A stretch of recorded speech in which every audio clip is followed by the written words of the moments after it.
Good afternoon, everyone. I imagine you are probably pretty tired after a very busy weekend, and so I will try to be quick with the remarks that I have to make. So, dear comrades, sisters and brothers and friends, I'm very pleased to bring greetings and wishes for a successful conference to this important event for women from the Communist Party of Canada. As the first woman to lead the Communist Party, a party celebrating its a party celebrating its 96th birthday last month, it is a particular pleasure to be meeting and discussing with you the fight for women's equality in Canada and in the world today. We meet at a time when large parts of the world are moving in a very dangerous direction for women. The drive to war, reaction, and austerity in the US and Europe is accompanied by the rise of the far right and a rapid growth of racism, xenophobia, misogyny, homophobia, Islamophobia, and has resulted in the most massive movement of refugees seen since the end of World War II. These are men, women, children, infants, and the elderly, people who are attempting to escape war and catastrophic conditions in their homelands, caused largely by the United States and its NATO allies, including Canada, their flaunting of international law, and their view of themselves as the world's policemen. In the United States, President Trump's demonization of immigrants, including the bans on immigrants and refugees from 6 Muslim-majority countries, and the mass deportations underway in U.S. cities of undocumented workers, many of whom have lived and worked for years in the United States. They have husbands, wives, children, families who are U.S. citizens. But that hasn't stopped Trump. Many of these people have sought refuge in Canada, but have been prevented by the invidious third country law, which prevents refugees in the United States from applying for refugee status in Canada. This has resulted in the horrendous crossing into Canada of desperate people, again including women, children, infants, the elderly, walking for miles through ice and snow at temperatures of more than -20 and -30 degrees to cross into Canada in Manitoba and in Quebec from the US. Many have been injured. We've seen them on television, including the man who lost all of his fingers, and others who, disoriented by the extreme cold, had become disoriented and would have frozen to death if they had not been found by sympathetic Canadians. While all of this is well known, you see it on TV, the federal government has still not withdrawn the Canada-US Safe Third Country Act, which is the cause of this immediate crisis, which threatens the lives of hundreds of people, of hundreds of women and children. This drive to war and reaction has also led to a steep rise in attacks on racialized communities, on Muslims, on Muslim women, and those who wear distinctive dress in the first place. Mosques and gurudwaras have been attacked, and on January 6th, Muslims were shot to death, 6 of them, while praying in a mosque in Sainte-Foy, Quebec. Canada has not escaped the drive to reaction, with Conservative leadership candidates campaigning for a values test for immigrants, and the Harper government enacting legislation to create 2-tier citizenship for immigrants to Canada. I'm sure you are quite familiar with this in this community. The new Tory leaders federally and provincially have very right-wing policies regarding women's equality, so don't look there for any relief, including women's reproductive rights, paid employment equity, universal child care, violence against women, and so-called men's rights. If elected in Ontario or federally, Tory governments will roll back women's rights and Labour, democratic and civil rights generally. Liberal governments federally and provincially have also done very little to advance the rights of women and girls, though they have promised to do great things. Electoral reform has been abandoned, despite the Prime Minister's promise in 2015 to introduce it in time for the next election. Proportional representation, a voting system where every vote counts, would have opened the doors to the election of women, Indigenous peoples, disabled peoples, racialized peoples across Canada. It would have also broken the monopoly of the big business parties who have controlled Parliament for 150 years. That's what 150 is. What a difference proportional representation would have made for women. The promise of good health care from the Liberal government has turned out to be a $30 billion cut over the next 10 years, and privatization of health care and hospital service on a wide scale. The promise of accessible education has been scuppered by non-stop increases in tuition fees for young people and their families who can't afford to attend because of the enormous debts they'll accrue. But they can't afford not to attend because they won't find good jobs without a good education. The government's promise to create good jobs, which has turned out to be multiple, precarious, low-wage jobs in the new economy, including amongst the well-educated.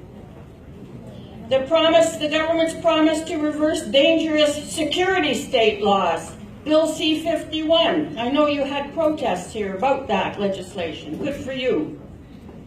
Well, this is a bill that was enacted by the Conservatives, but it's been carried on by the Liberals who promised to get rid of it. Shame, absolutely. These laws will allow police to seize and detain for an indefinite period any citizen or resident they suspect will break the law sometime in the future. They can arrest you and keep you in jail without you having done a single thing because they think maybe in the future. Maybe because you have a curb pad.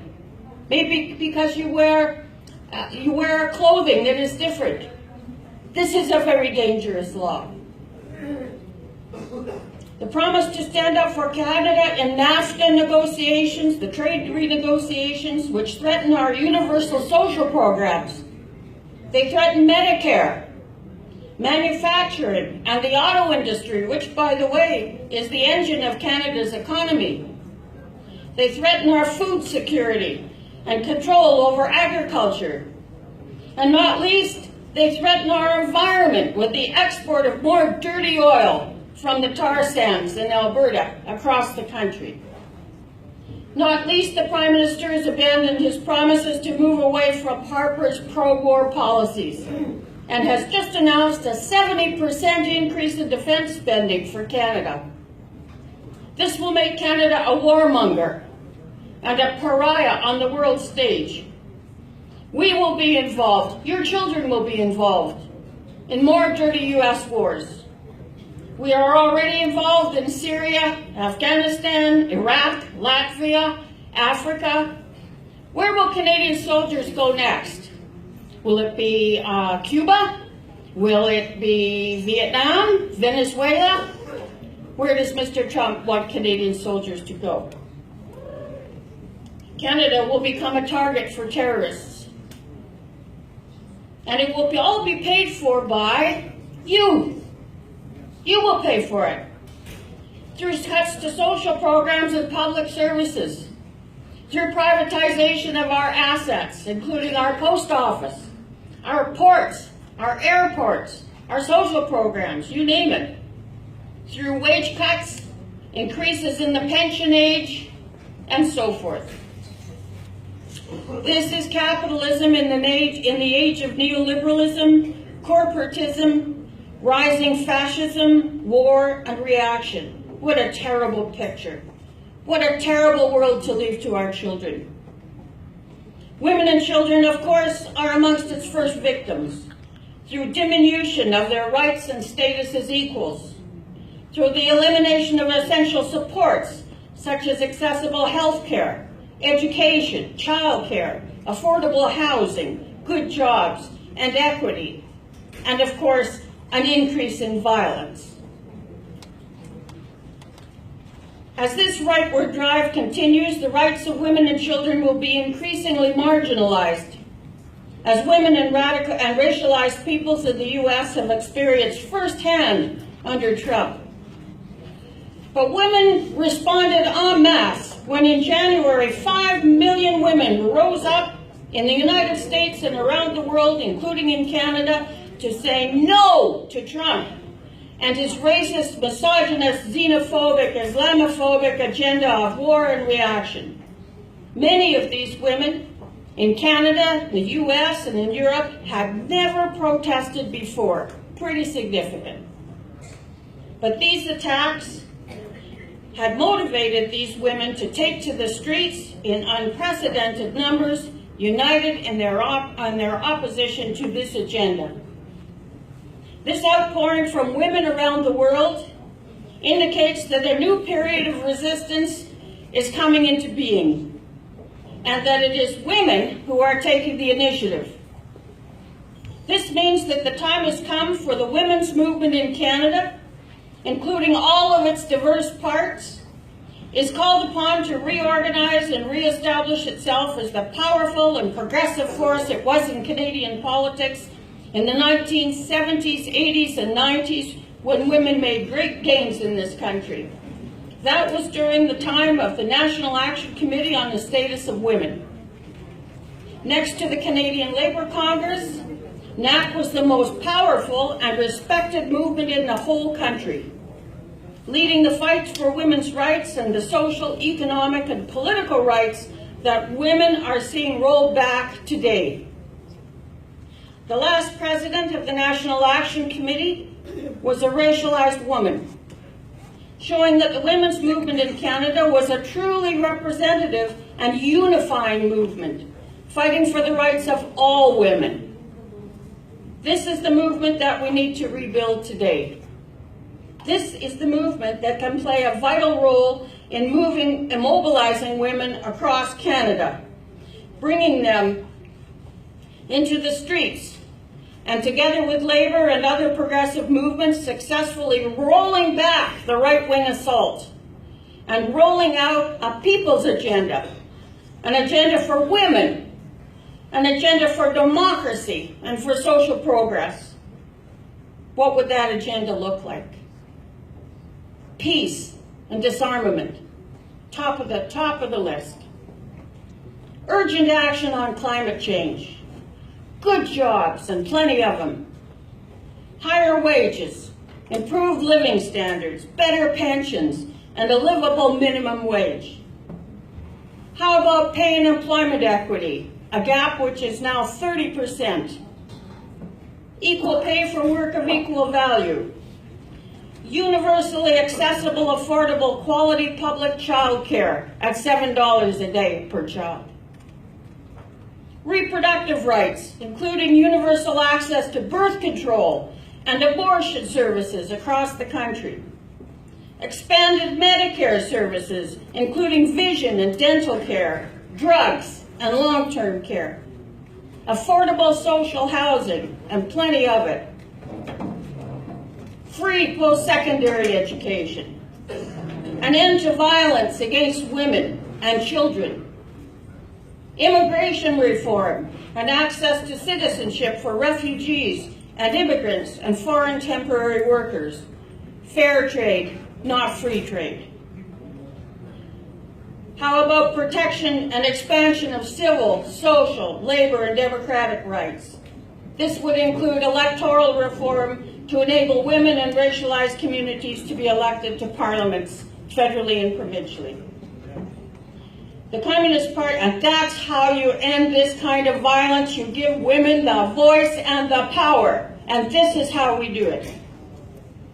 The Communist Party of Canada was birthed in the struggle for socialism in this country and for a better life for working people, for women, for immigrants, for Indigenous people. That struggle is more important today than ever in the age of nuclear weapons, environmental disaster, and the rise of fascism, fundamentalism, and corporatism. Another world is possible. We have to go and build it. Thank you.